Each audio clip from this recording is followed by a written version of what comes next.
This one is the one that started it all. My whole library growing back here, you can't see like the top shelf, but my library going back here, the reason why I have a Kindle and all of it was so good. I cannot stop reading it. I was just gobbling it down. Hey y'all, so I have my current most recent thriller reads and some of my favorite thriller reads right here with me. I have my Kindle as well, and I'm going to tell you guys what I've been reading lately as far as the thriller goes, what I've been loving recently as far as the thriller goes. And yeah, so let's start. Let me put this stack over here, child. Okay. We're going to start with the Verity. This one, I feel like a lot of people, either you love it or you hate it, I don't know, but I have no complaints. I loved this thriller. I feel like it was very thrilling, and quite frankly, it caught me and grabbed me from the very beginning. Like, I chomped down this book so quick, I had to get down to the bottom of it. I could not stop. I could not wait.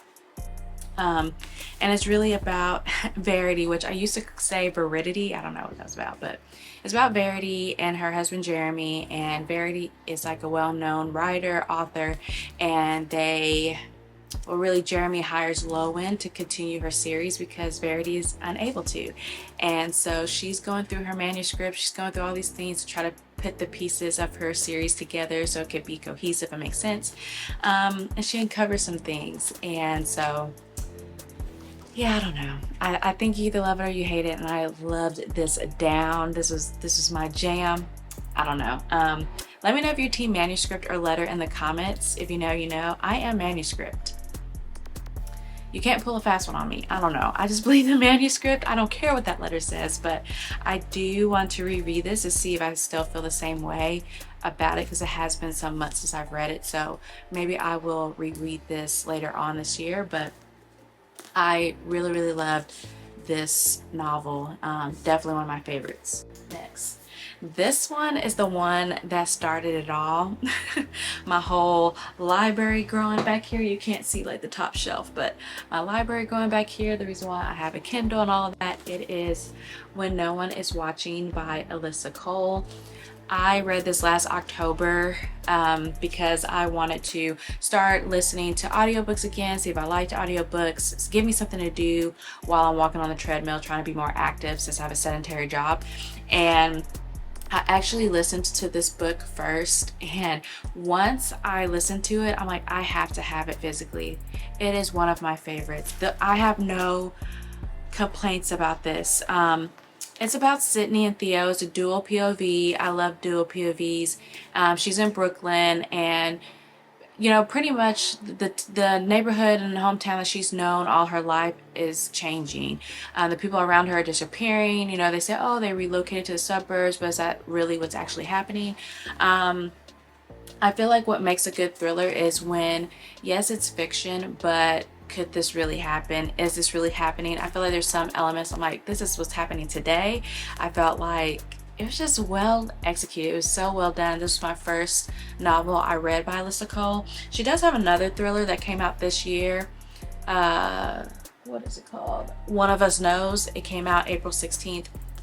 I haven't read that one yet, but I loved this book. This is a book that I will forever highly recommend, and I am planning to reread this October, if not before, because it's that good. I just want to relive it. I feel like the characters were very realistically written. I feel like I can relate to them. It was just a really good story. So if you haven't checked that one out, I highly recommend it. The next ones are more recent thrillers. And let me not forget to grab my Kindle, okay? But we're gonna start with the physical ones that I have here. This one is You Shouldn't Have Come Here by Geneva Rose. This was the first novel I've read by Geneva Rose, actually. And I met up with my friend Lauren, and we went out to dinner. I had this with me in my purse. She read the back of it. She's like, oh, that sounds interesting. And so she read it, I read it, and we had a lot to say about it, okay? I like thrillers that you can't predict what's going to happen. And I don't know, it depends on who does it. I don't think I would mind if it's a little far-fetched, but like, I don't know, like, I don't want to predict a thriller. That's the saddest thing ever, is predicting a thriller. And so really it's about this lady, I don't remember her name, Gracie, right? Grace and Calvin. Again, dual POV. Grace, no, 4 minutes. Gosh, I gotta be fast. Okay.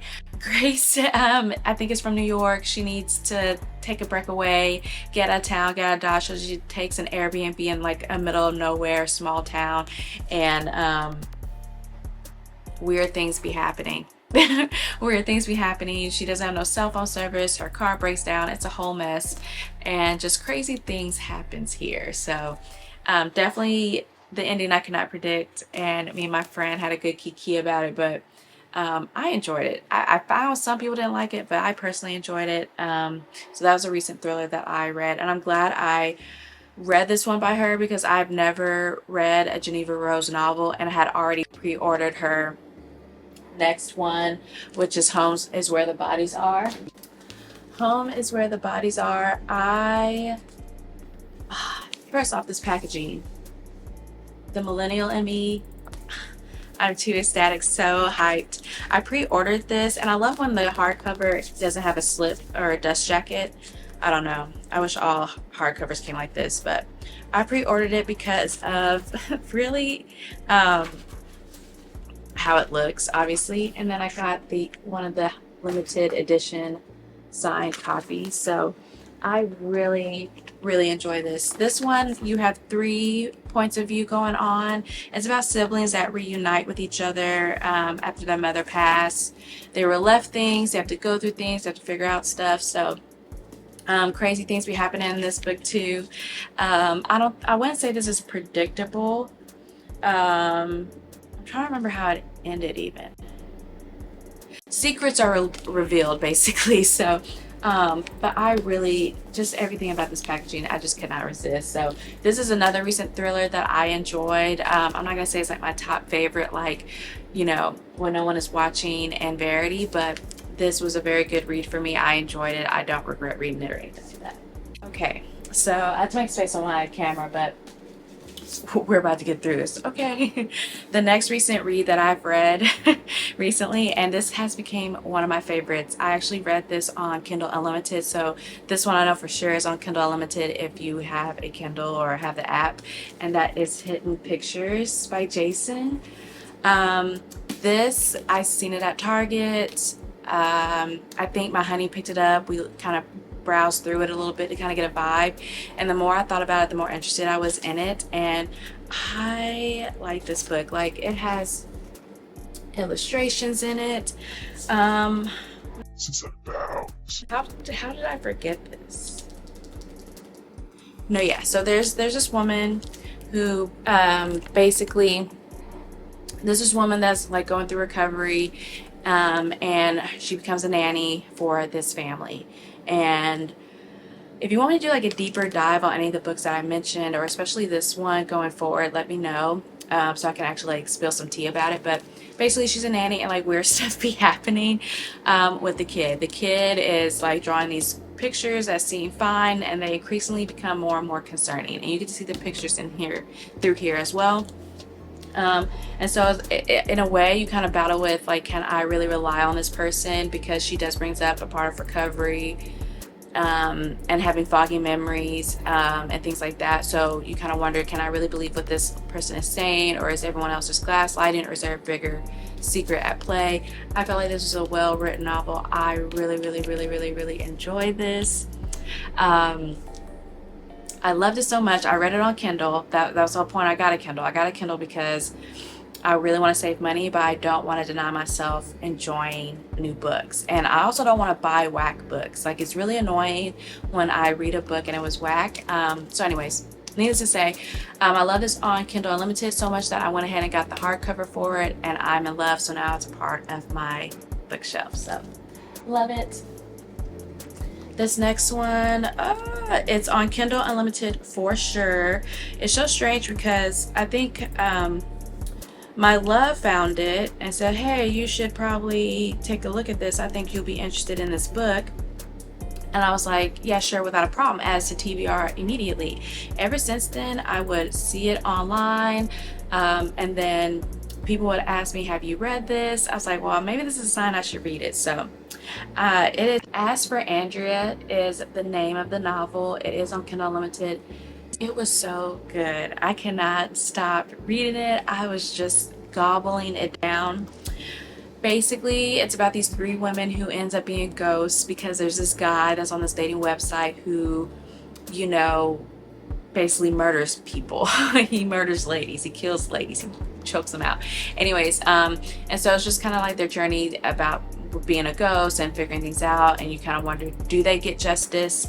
And then you kind of have like a side plot mission in the middle of this. I don't want to tell y'all too much or spoil, but you do have a side plot mission in the middle of this that kind of gets you on the edge of your seat. But I feel like it was a really good read, so thank you to those who have recommended it and shared it. I highly recommend this. I really enjoyed it too. I have thought about, since I enjoyed it so much, do I want to own a physical version? I'm not too sure if I do of this one yet, but it was still a really good read. Highly recommend it for sure. And I wanted to talk about this one just really quickly. I don't have much time, but this is a thriller that to me was overhyped. It was overhyped. I fell into the praise on the back of the book. The cover took me. I wanted it. I had high praises for it. I don't know if Colleen Hoover left a review or not, but it was like twisty and twisty and twisty and twisty. It had high ratings on Goodreads, but it was mid at best for me. And that is not Lisa Jules. None of this is true. This was predictable. I felt like it was dragging. I was not happy. This is really one of the first books where I'm like, I bought this book and now I wish I didn't. I wish I didn't, yo, because if I had read this on a Kindle Unlimited or something like that, I wouldn't have bought it to add it to my shelf, because I'm just not in love with the story that much. I felt like it kind of dragged. I will say though, if you are interested in this book, maybe listen to the audio version, because this is really like a Netflix. Okay. Think about a Netflix documentary about a woman who did a podcast with her birthday twin. Okay, she had her own podcast, but she ends up meeting her birthday twin, I think on their 45th birthday, and ends up doing like a series about this woman and all the crazy stuff that went on with that. But it's like through the Netflix documentary lens kind of, and then it's like day by day. So yeah, this just wasn't it for me. But you know, let me know if you have any thriller recs down in the comments down below, and if you like these videos, let me know that too. And until next time, peace.